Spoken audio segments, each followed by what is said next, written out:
예, 이번 시간에는 지난 시간에 이어서 조직 이론들에 대해서 살펴보겠습니다. 지난 시간에 고전 이론을 쭉 살펴봤죠?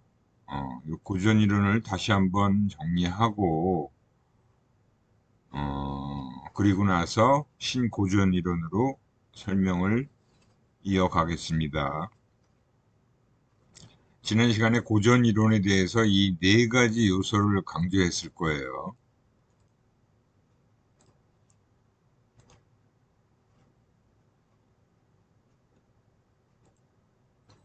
이 네 가지 요소, 서로 다른 활동 시스템, 그리고 두 번째가 사람, 세 번째가 목적을 위한 협력, 그리고 네 번째가 권한. 이 네 가지 요소가 어떤 조직에든 다 기본적으로 갖춰져 있어야 된다라는 걸 말씀드렸죠.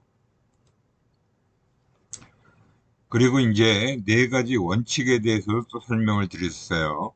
기능적 원칙, 사다리 원칙, 그리고 기능적 원칙은 이렇게 수평적인 구조를 얘기하는 부분이고, 사다리 원칙은 수직적인 구조를 어, 얘기하는 거다라고 말씀드렸죠.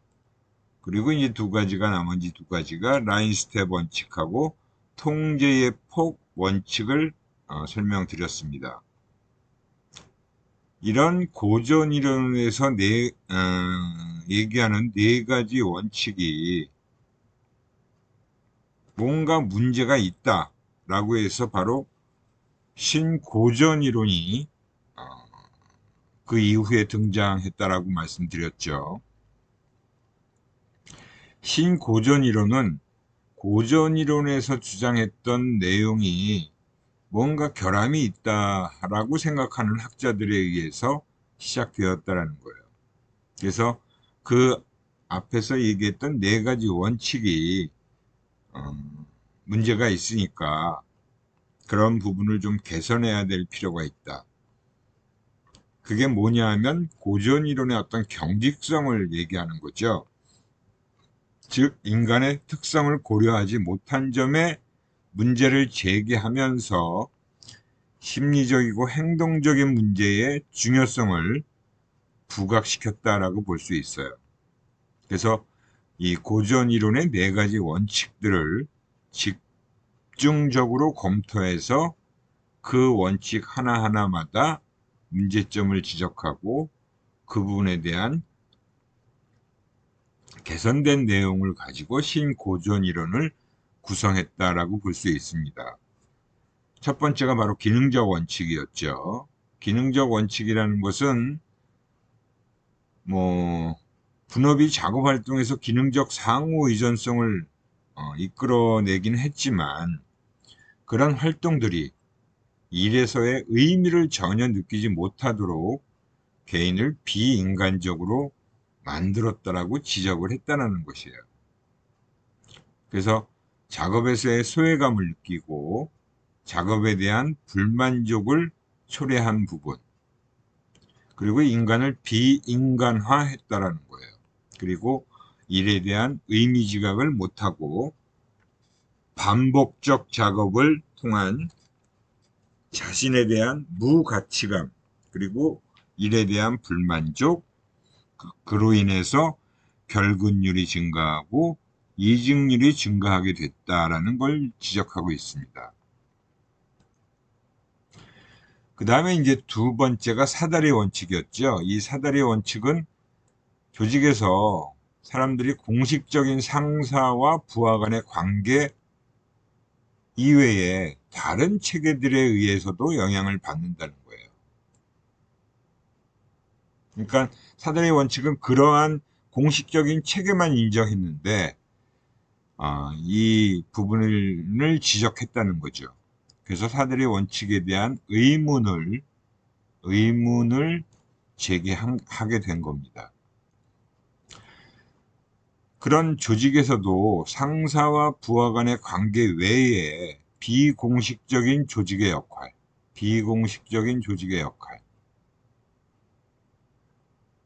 그리고 그 비공식적인 조직의 중요성을 부각시켰다라는 점이 바로 신고전 이론에서 주장하고 있는 내용입니다. 그러니까 어떤 조직이든 사실은 이런 공식적인 조직, 즉 일을 하기 위해서 형성된 그런 조직 내의 관계라는 건 상사와 부하 간의 관계를 얘기하는 거고, 하지만 그 조직 내에서도 상사와 부하 간의 관계 이외에도 비공식적인 조직의 역할이 분명히 있다라는 거예요. 뭐 예를 들어서 단순한 게 바로 동호회 같은 거죠. 그리고 우리 학교에서도 각 학과마다 공식적인 학과에 기능이 있지만 또 거기다가 비공식적으로 각자 뭐 학생들끼리 동호회를 만든다거나 또 서로 동문들끼리 동문회를 조직한다거나 그런 것들이 다 존재하고 있는 거죠. 제가 직장 생활을 하면서 항상 그 직장에 제가 입사를 하게 되면 제가 다니던 그 고등학교 출신 선배들이 이미 그 고등학교 동문회라는 것을 조직을 해놨어요. 그래서 그 동문회에서 또 제가 입사하게 되면 동문 환영회를 해주고, 그리고 회사의 여러 가지 상황에 대해서도 동문 선후배들이 이제 설명을 해주는 그런 비공식 조직의 역할이라는 게 분명히 있다라는 거죠. 저는 직장 생활하는데 그 동문회의 역할이 굉장히 저한테 도움이 많이 됐어요. 동문 선배님들이 그 우리 회사의 각 부서에서 또 맡는 역할들이 다양하기 때문에 뭐 회사의 상황을 아주 상세하고 뭐 돌아가는 그런 부분에 대해서도 아주 많은 얘기들을 해주시기 때문에 회사 생활하는데 많은 도움을 받게 됐다는 거죠. 역시 마찬가지로 이 초창기 조직에서도 그런 것들이 분명히 존재하고 있었을 거라는 거죠. 그래서 이 비공식 조직의 역할, 뭐 그 당시 동문회라는 거는 없었겠지만, 그죠? 뭐 취미 생활을 같이 할 수 있는 사람들의 뭐 동호회, 그런 것들은 분명히 있었을 거예요. 그래서 이러한 비공식 조직의 역할이 굉장히 중요하다라는 걸 신고전 이론에서 또 얘기를 한 겁니다.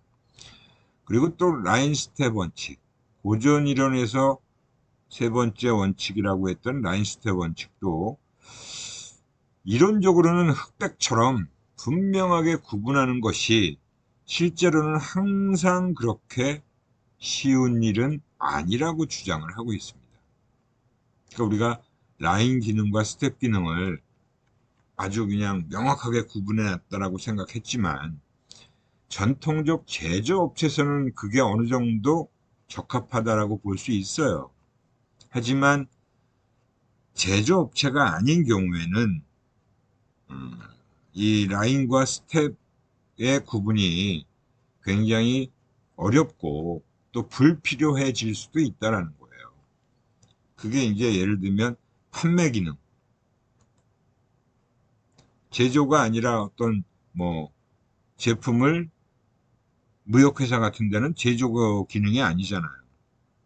물건을 사다가 또 판매하는 거죠. 외국에서 들여와서 그걸 또 국내에서 판매를 하는 거죠. 그러니까 거기서는 오히려 판매 기능이 라인 기능이라고 볼 수 있죠. 스텝 기능이라기보다는. 그렇게 그 회사의 특성이나 상황을 고려해서 우리는 라인 스텝을 얘기해야 되는데, 마치 라인과 스텝 기능이 딱 분명하게 구분되어진 것처럼 고전 이론에서는 얘기하고 있다라는 것을 지적한 것이다라고 볼 수 있습니다. 그 다음에 통제의 폭 원칙. 네 번째가 이제 통제의 폭 원칙이었죠.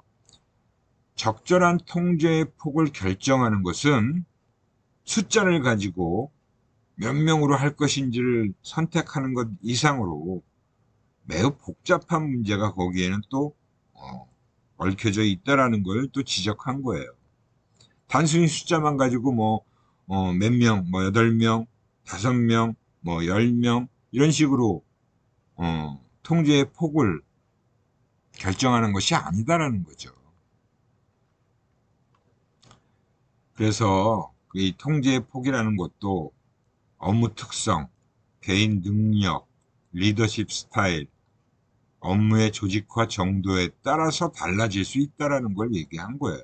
그러니까 고전 이론에서는 그런 것 고려하지 않고 어느 정도 그냥 숫자만 가지고 통제의 폭을 얘기했는데, 이 신고전 이론에서는 그런 부분에 대한 지적을 하고 있다. 문제를 지적했다라고 볼 수 있습니다. 결론적으로 신고전 이론은 고전 이론이 제안하는 원칙들이 이론적인 것처럼 또 보편적으로 실제에 다 적용되지 않는다는 그런 사실을 밝혔다라고 볼 수 있어요. 이런 측면이 확실하게 이제 달라진 부분을 얘기하고 있는 거죠.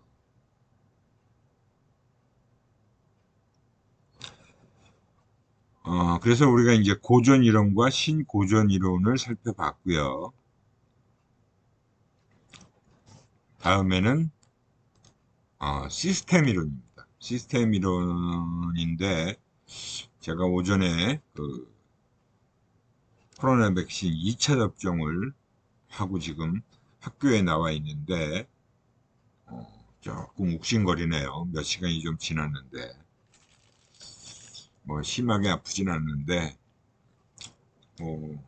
생각보다 그렇게 아픈 증상은 많이 안 나타나고 있는데 시간이 지나면서 조금씩 맞은 부위를 중심으로 해서 조금 욱신거리는 그런 증상이 나타나고 있습니다.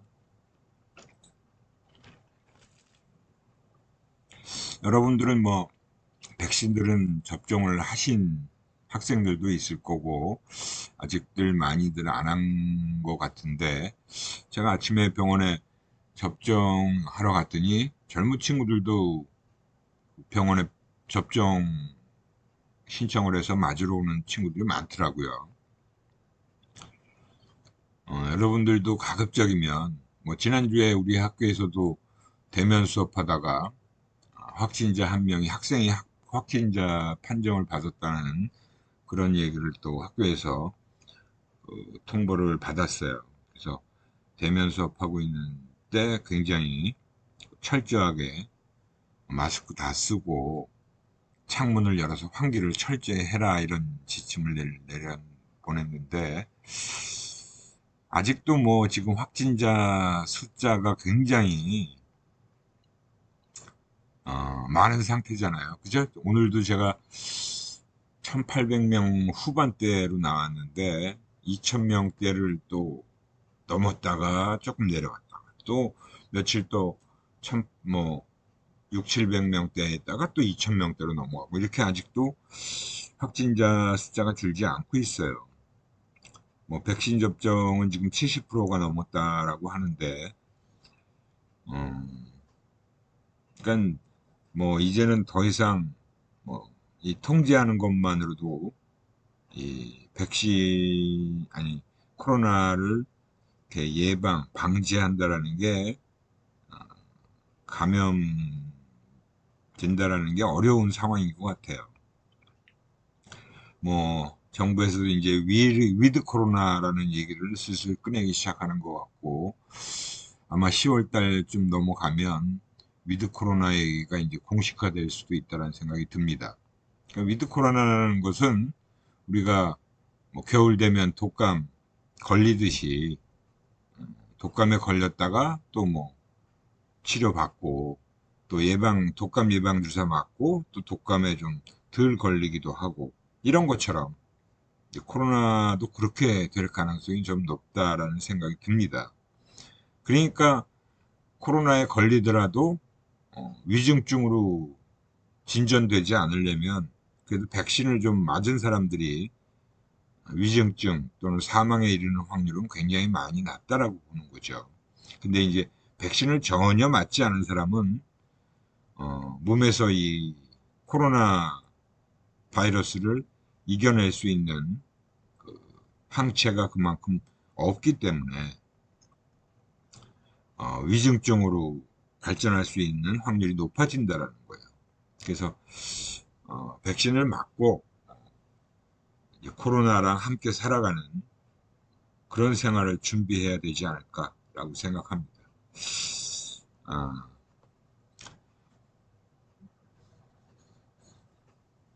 세 번째 조직 이론에서 얘기하는 게 바로 시스템 이론이라고 할 수 있는데요.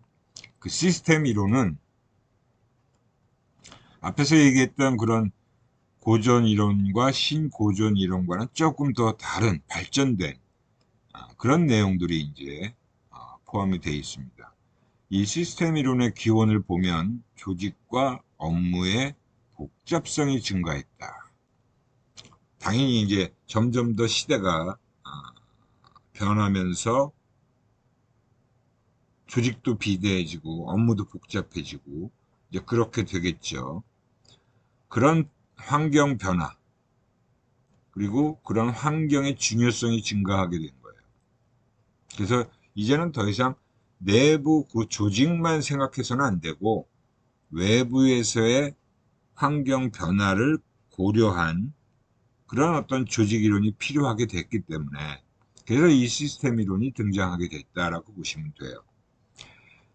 인간의 욕구 변화 그리고 인간 특성에 대한 이해가 필요하다. 이해 증진이라는 게 필요하고 그런 것에 맞는 조직 이론이 필요하다라는 것 때문에 이제 시스템 이론이 등장하게 됐다라고 볼 수 있습니다.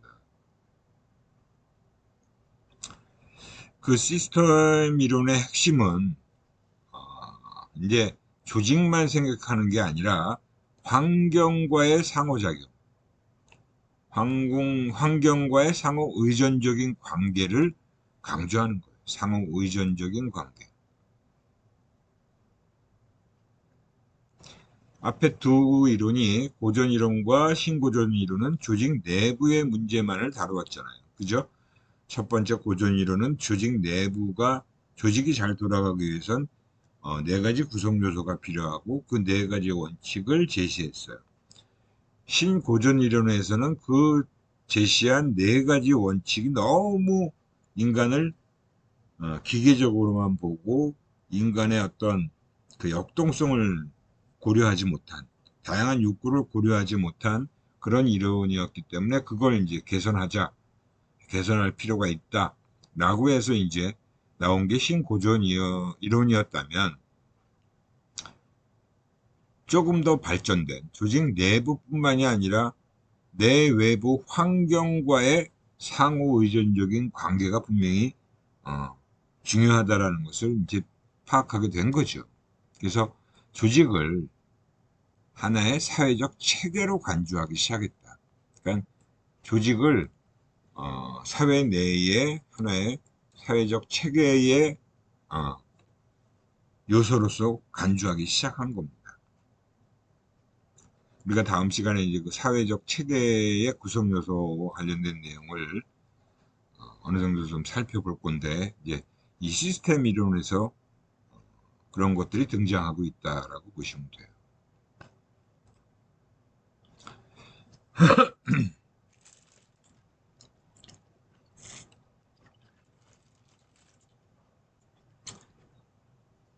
시스템 이론은 조직을 환경과 상호 의존적인 것으로 보고 조직을 기술하고 조직 체계가 다섯 가지 부분으로 구성되어 있다라고 주장을 하고 있습니다. 조직 체계가 다섯 가지 부분으로 구성되어 있다. 그 조직 시스템의 구성 요소를 보면 그게 이제 다섯 가지라는 거죠. 이 다섯 가지의 구성 요소로 되어 있다라는 걸 주장하고 있는 거예요. 그 첫 번째가 이제 개인들이라고 하는 거죠.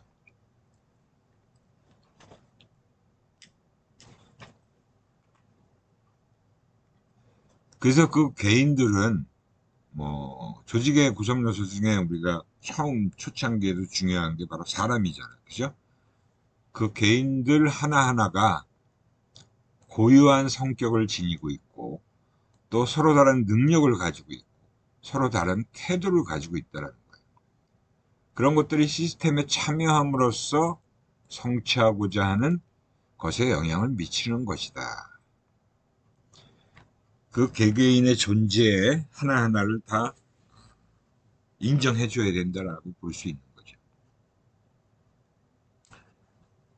그 다음에 이제 뭐 앞에서도 얘기했던 두 번째가 공식적 조직입니다. 공식적 조직. 뭐 조직엔 당연히 공식적인 조직이 있죠.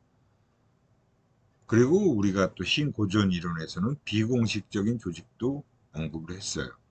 그 지금의 이 현대의 이 기업들은 공식 조직과 비공식 조직을 다 인정하고 있습니다.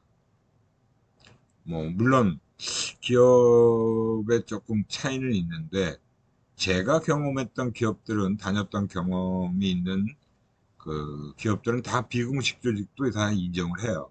그리고 회사 내에서 동호회 같은 거는 또 지원도 해주고 동호회 활동을 열심히 하도록 인정해주는 기업들이 많았어요. 그 다음에 이제 여기서 얘기하는 세 번째가 소집단들이라는 거예요. 이 소집단들이라는 게 바로 비공식적인 조직을 얘기하는 거겠죠. 어느 정도는. 그래서 개인들, 공식적 조직, 소집단들. 그리고 네 번째가 지위와 역할을 얘기하고 있습니다. 직무 간에는 지위와 역할의 차이가 있죠. 직무 간에는. 그 직무들이 여러 가지 직무가 있잖아요. 그리고 지위와 역할이 개인의 행동을 또 규정하고 있다. 지위와 역할이 개인의 행동을 규정하고 있다. 당연히 우리가 그 기업 조직에 가면 사원, 대리, 뭐 과장, 차장 할 때 대리가 되면 대리로서 해야 될 일이 있는 거예요. 그 역할이라는 게 다 직급별로 다르잖아요. 그 지위별로. 그 지위와 역할이 다 개인 행동을 규정하게 돼 있는 거죠. 물리적 장면. 이거는 이제 외적인 물리적 환경과 기술 수준 정도를 얘기하는 겁니다. 이것도 계속 변하는 거잖아요. 그 외적인 물리적 환경이라는 것도 딱 고정되어 있는 게 아니고 기술 수준 정도라는 것도 계속 변화하는 것들이다라고 볼 수 있습니다. 그래서 이러한 구성 요소가 어떻게 이제 서로 작용하느냐 하는 부분을 가지고 시스템 이론이라는 게 그런 역동적인 구조다라는 걸 얘기하는 거죠. 시스템 이론에서는 의사소통과 의사결정에 대한 부분을 각 부분 간의 조정과 연결을 제공하는 수단이다. 그래서 커뮤니케이션이라는 게 굉장히 중요하다라고 볼 수 있는 겁니다. 의사소통이라는 게. 지금 현대 조직에서도 이 의사소통은 매우 중요한 요소로 얘기를 하고 있어요. 커뮤니케이션 역량이다. 뭐 의사소통 역량이다라는 걸 굉장히 중요하게 고려하고 있습니다. 뭐 시대가 변하고 환경이 변했다고 그래서 이 조직 내부에서의 의사소통이라는 게 달라지는 건 아니죠. 항상 중요한 요소로 작용을 하고 있습니다. 시스템의 각 부분과 상호작용은 자체만을 위해 존재하는 것이 아니라 시스템의 목적인 안정, 성장, 적응을 위해서 존재하는 것이다. 이 시스템이라는 게 조직의 안정, 그리고 조직의 성장, 그리고 적응을 위해서 존재하는 거다라는 거죠. 그리고 시스템 이론은 고전 이론과 신고전 이론과는 근본적으로 차이가 있다. 근본적으로 차이가 있다. 고전 이론과 신고전 이론은 조직을 그냥 딱 갖춰진 하나의 정형화된 존재로 봤다면, 시스템 이론에서는 조직을 하나의 유기체로 간주한다. 살아있는 유기체로 간주한다. 그래서 이 시스템이라는 것은 역동적인 그런 상태를 얘기하는 거죠. 이제 유기체라는 건 생존하는 거니까 살아있는 거는 꿈틀거리잖아요. 움직이고. 역시 마찬가지로 이 시스템 이론에서 보는 조직은 바로 살아있는 그런 유기체로 간주를 하고 있다는 겁니다.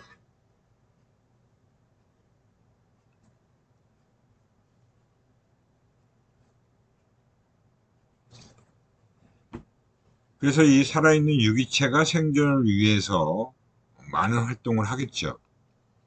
유기체는 생존을 위해서 막 먹이도 잡아먹고 그래야 되잖아요. 그리고 또 적도 피해야 되고, 자기를 공격하는 대상은 뭐 피하거나 또 같이 공격하거나 그래야 되잖아요. 그 유기체가 생존을 위해서 그러는 것처럼 조직의 목적은 안정성을 띠고 성장하고 적응력을 지니는 것이다 라고 주장하고 있습니다. 성장해야죠, 조직은. 그리고 적응력도 지니고 있다라는 거예요. 환경이 변하면 그 변화하고 있는 환경에 맞춰서 또 조직도 달라져야 된다는 것을 얘기하는 겁니다. 이게 바로 이제 시스템 이론이 주장하고 있는 내용이다라고 볼 수 있어요.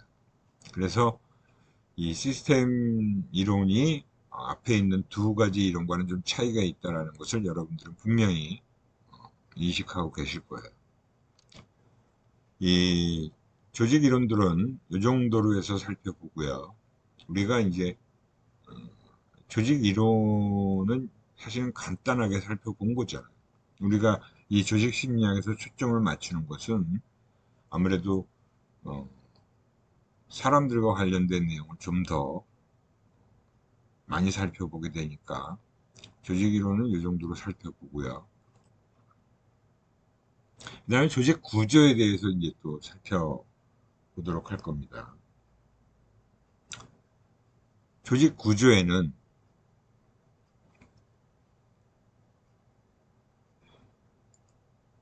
몇 가지 조정 기제라는 게 존재해요. 한 5가지가 있고, 그 다음에 조직 구조에 또 5가지 기본 부분이라는 게 있죠. 이 기본적인 내용을 좀 살펴보도록 하겠습니다. 조정 기제라는 건 첫 번째가 상호 조정이다. 구성원들 간의 비공식적 의사소통 과정을 통해서 작업 과정과 노력을 조정하는 것을 얘기하는 겁니다. 그러니까 구성원들 간에도 상사의 지시에 의해서만 일을 하는 게 아니라 비공식적 의사소통 과정을 통해서 작업 과정과 노력을 조정할 수 있다는 거예요. 당연히 그런 부분이 존재하겠죠. 상호 조정이다라는 게 바로 그런 의미다. 이제 두 번째는 바로 직접적인 감독입니다. 두 번째가 직접적 감독. 조직의 위계 구조에 따라서 상사가 부하 직원들의 작업에 책임을 지고 지시나 통제를 하게 된다. 당연히 그러니까 이제 리더가 존재하죠. 조직마다 리더들이 있고 그 조직 내에 있는 하부 또 그룹들이 다 존재하고 그 그룹에는 그룹의 리더가 항상 존재하게 돼 있잖아요. 그래서 그 리더가 상사가 자기가 이끌고 있는 부하들의 작업을 지시하고 통제하는 것은 다 책임을 지고 통제하고 있는 거예요. 지시를 하는 거예요. 또 그 부하 직원들은 그 지시나 리더의 통제를 따라야만 되겠죠. 왜? 책임을 리더가 지는 거니까. 일이 잘못되면 리더한테 책임이 있다는 거죠. 물론 그 일을 잘못한 개인도 문제가 있겠지만 리더한테 일단, 왜? 리더가 시키는 대로 그 지시한 대로 작업을 할 테니까. 그래서 직접적인 감독이라는 것은 바로 리더의 지시나 통제, 그리고 부하 직원들의 작업에 책임을 진다라고 볼 수 있습니다. 책임. 그 다음 세 번째가 작업 과정의 표준화예요. 표준화라는 건 다 일률적으로 동일한 방법과 동일한 프로세스에 따라서 일을 하게끔 만들어 놨다는 거죠. 그게 표준화죠. 작업 내용을 구체적으로 명시하고, 그리고 이를 따르도록 하는 거다. 이런 표준화에는 이제 매뉴얼, 작업 매뉴얼들이 만들어져 있다라고 보시면 됩니다.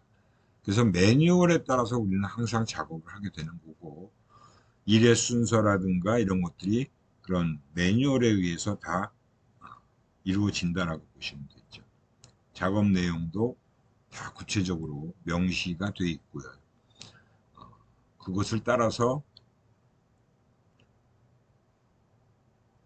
작업을 해야 된다라는 것을 얘기하는 겁니다.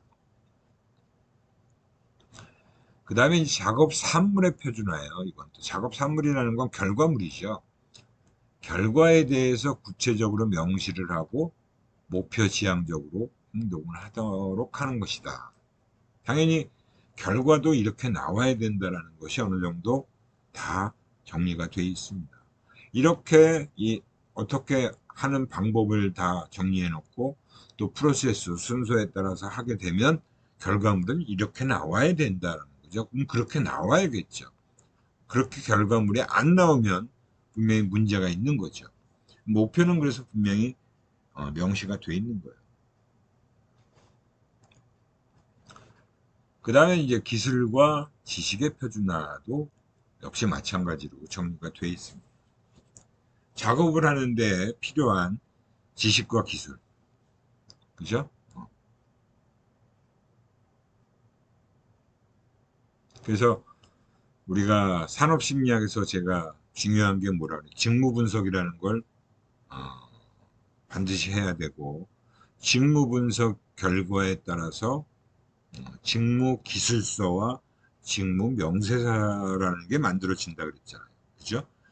그래서 이 작업 수행을 할 때 필요한 능력들, 요건들을 다 명시해서 그 요건에 맞는 사람들을 뽑는 거잖아요.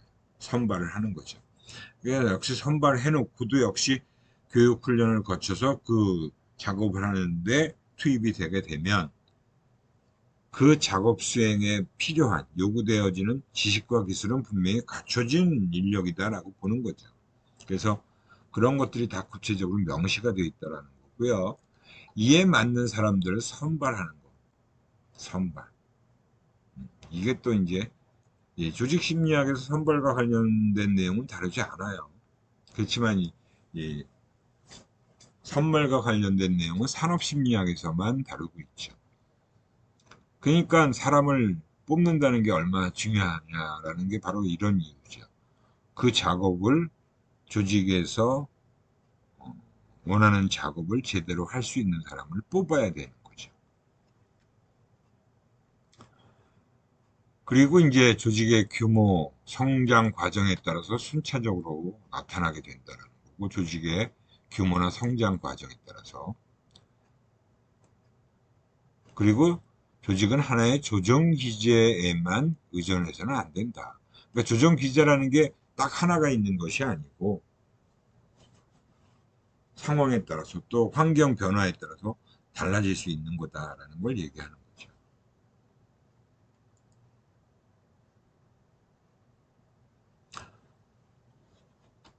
고전 이론에서는 직접 감독과 표준화를 강조했다라고 하고요. 신고전 이론에서는 상호 조정을 강조했다라고 하면, 시스템 이론에서는 5가지 조정 기제를 모두 강조하고 있는 게 완전히 다른 점이다라고 보시면 됩니다. 그래서 시스템 이론이 그만큼 역동적인 조직이라는 것을 보고 있는 관점이기 때문에 그에 따라서 이 5가지 조정 기제를 모두 강조하고 있다라고 보시면 돼요. 그 다음에 이제 조직 구조에 5가지 기본 부분이 있어요. 첫 번째가 운영의 핵심입니다. 제품의 생산과 서비스와 관련된 기본적인 작업을 수행하는 사람들. 이게 바로 이제 운영의 핵심이죠. 우리가 앞에서 얘기했던 대로 얘기하면 라인 스텝을 얘기할 때 라인 조직이다라고 볼 수 있어요. 그 다음에 전략적 정상이다라고 얘기하는 것은 조직이 효과적인 방식으로 사명을 완수할 수 있도록 조직이 나아갈 방향을 결정하고 지원한다. 즉, 우리가 흔히 얘기하는 그 기업 조직의 임원들이 이런 경영 관리층이다라고 볼 수 있는 거죠. 경영, 전략적, 그런 기획, 그런 부분에서 회사가 나아갈 방향, 목표, 이런 것들을 설정하는 작업을 전략적 정상에서 한다라고 보시면 됩니다. 중간관리자, 미들라인이죠. 전략적 정상으로부터 공식적인 권한을 부여받아요.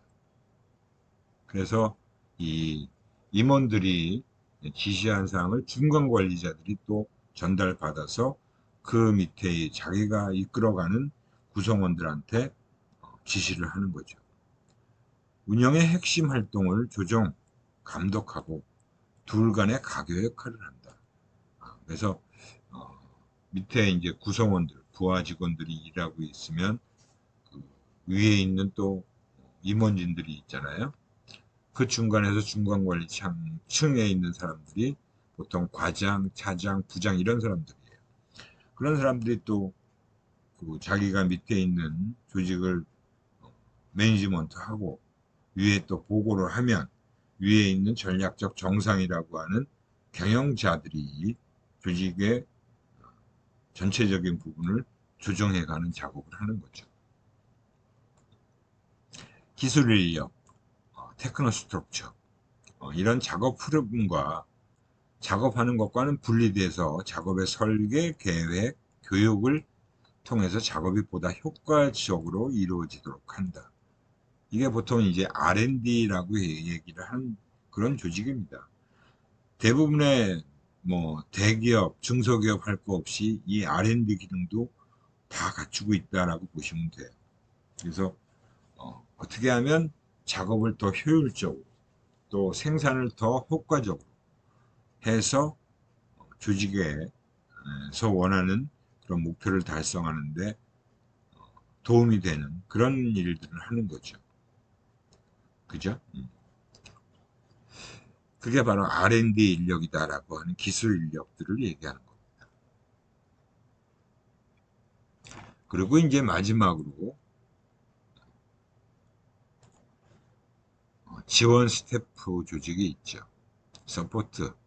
조직의 유지 운영 및 사명 완수를 돕는 서비스를 제공한다. 그래서 이제 종업원들의 복지, 구성원들의 복지, 그래서 그런 것들을 담당하는 총무, 인사, 재무 이런 것들이 이제 바로 스텝 조직이다라고 보는 겁니다. 그래서 그 스텝 조직은 그런 어떤 라인이라고 할 수 있는 그 운영의 핵심 인력들이 일을 더 잘할 수 있도록 지원해주는 일을 한다.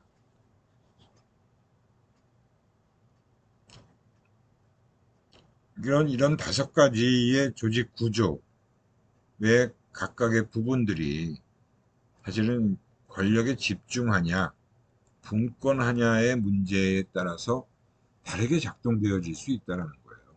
권력에 집중하라는 것은 완전히 한 곳에서 권력을 움켜쥐고 완전히 지시를 하는 그런 체계가 되겠죠. 근데 그 경영진들도 그러니까 완전히 대표이사가 모든 것을 다 총괄해서 조직을 거느리는 게 대표이사가 하는 일이잖아요. 근데 그런 권력을 조직 대표이사 한 명한테만 몰아주느냐 아니면 대표이사도 기업마다 대표이사 누구누구해서 3명인 경우도 있고 2명인 경우도 있어요. 그래서 대표이사 2인 체제로 가는 조직, 3인 체제로 가는 조직. 그리고 삼성처럼 그룹처럼 규모가 굉장히 큰 기업은 삼성전자를 예를 들어도 삼성전자 내에는 임원이 막 수백 명이잖아요. 대표이사도 회장, 부회장, 지금 회장이 없는 상황이죠. 삼성그룹에. 이재용 부회장은 오너잖아요. 그리고 그 밑에 전문 경영인들이 쫙 포진해 있어요. 그것도 각 영역별로 다양하게 분산이 돼 있다라고 볼 수 있죠. 뭐 크게는 뭐 모바일, 뭐 반도체, 가전, 뭐 그다음에 뭐 그런 디스플레이 뭐 이런 식으로 해서 아마 부문장이다라고 할 거예요. 부문으로 구분을 해놓고 또 그 부문 밑에 각각의 또 본부가 있고요. 다양한 그런 그 조직을 굉장히 큰 조직이다라고 볼 수 있죠. 이제 그렇게 분권화를 하는 경우도 있고 권력에 집중하는 모든 권한을 회장 또는 사장, 대표이사 한 명한테만 몰아주는 경우도 있어요. 물론 어느 게 좋다 무조건 이렇게 얘기할 수는 없는 거죠. 그래서 정보의 적합성, 의사결정의 신속성, 실행력 강화, 후계자 양성과 관련된 문제들. 이런 문제들이 다 각각 달라질 수 있는 부분입니다. 집중화하느냐, 분권화하느냐에 따라서 이 네 가지 요소가 또 다르게 작동될 수 있다는 거죠. 그 다음에 이제 이 조직 구조의 변화라는 것은 기존에 갖춰진 조직 구조가 항상 있어요. 근데 그 조직 구조를 바꿀 필요가 있느냐 하는 게 변화잖아요. 재조직화가 필요한 시기, 그러니까 조직 구조의 변화가 필요한 시기는 언제냐? 제품이나 서비스가 자꾸 늘어나요. 확장되는 거죠. 제품 확장 또는 서비스의 확장이 일어나면 그만큼 더 해야 될 일이 많아지는 거니까 확장되는 조직이 되는 거죠. 또 인사이동. 어떻게 인사이동을 할 거냐. 조직 간 인수합병. 새롭게 그런 조직을 갖출 거냐 아니면 다른 회사 이미 그러한 일들을 하고 있는 기업을 인수합병해서 우리가 같이 합칠 거냐 뭐 이런 문제도 되는 거고요. 또는 조직의 축소도 일어날 수 있습니다. 이건 이제 감축이나 분리가 일어나는 거예요. 뭐 제품이나 서비스를 확장하는 경우도 있지만 또 줄이는 경우도 있죠. 야, 우리가 잘 안 되는 제품은 정리하고 잘 되는 것만 열심히 잘 만들어서 회사를 더 성장시키자라고 한다면 감축을 할 거예요. 축소가 일어나는 거죠. 감축이나 감원의 방법에도 여러 가지가 있죠. 운영 핵심의 감축. 이건 이제 위에 있는 경영진들을 감축시키는 거예요. 뭐 경영진이 뭐 5명이었다. 그러면 그거를 3명으로 줄인다 그러면 그 2명의 운영진이 맡고 있던 부분을 3명한테 업무를 재분장해 줘야죠. 맡아야죠. 그렇죠? 업무 재분장. 지원 스태프의 감축이에요. 당연히 지원 스태프도 축소할 수 있죠. 실제로 제가 SK에 있을 때 예전에 유공이라는 기업에 있을 때 지원 스태프를 감축했다기보다는 그 일을 실무를 맡겨버리고 아예 외주를 주는 그런 일들을 실제로 하더라고요. 그렇게 많이 지금은 그렇게 많이 바뀌어 있어요. 기술 인력도 감축하게 되면 또 외주를 주는 거죠. 뭔가 신제품을 개발하기 위해서 아니면 그런 것들을 전문 그런 회사에다가 외주를 주는 겁니다. 그다음에 중간관리층 전략적 정상의 감축. 요것도 이제 인력의 감축이 일어나는 그런 부분이고 그거에 따라서 조정 기제도 변화하게 되겠죠. 감독 기능, 표준화 또는 통제폭 증가, 통제해야 될 사람이 늘어나니까 통제폭 증가죠. 그리고 수평 조직화. 최근에 우리 국내의 많은 기업들이 수직 구조를 많이 없애버리고 수평 조직화로 많이 변화시키고 있어요. 조직을. 그래서 무슨 프로젝트 팀 이런 식으로 팀의 조직을 변화시키고 있다라고 보시면 됩니다. 이 조직 구조의 변화에서 이제 세 번째, 감축과 감원의 영향. 조직을 감축한다는 건 인원을 감축하고 사람들을 이제 해고시켜서 감원을 하게 되는 거죠. 그런 것들이 지금 한 2010년 이후에 우리 지금 현재까지 우리 국내의 많은 기업들에서 이런 현상들이 많이 나타나고 있어요. 그래서 그 어떤 대기업도 순간적으로 막 쪼그라들 수가 있고 감축을 하도 많이 해서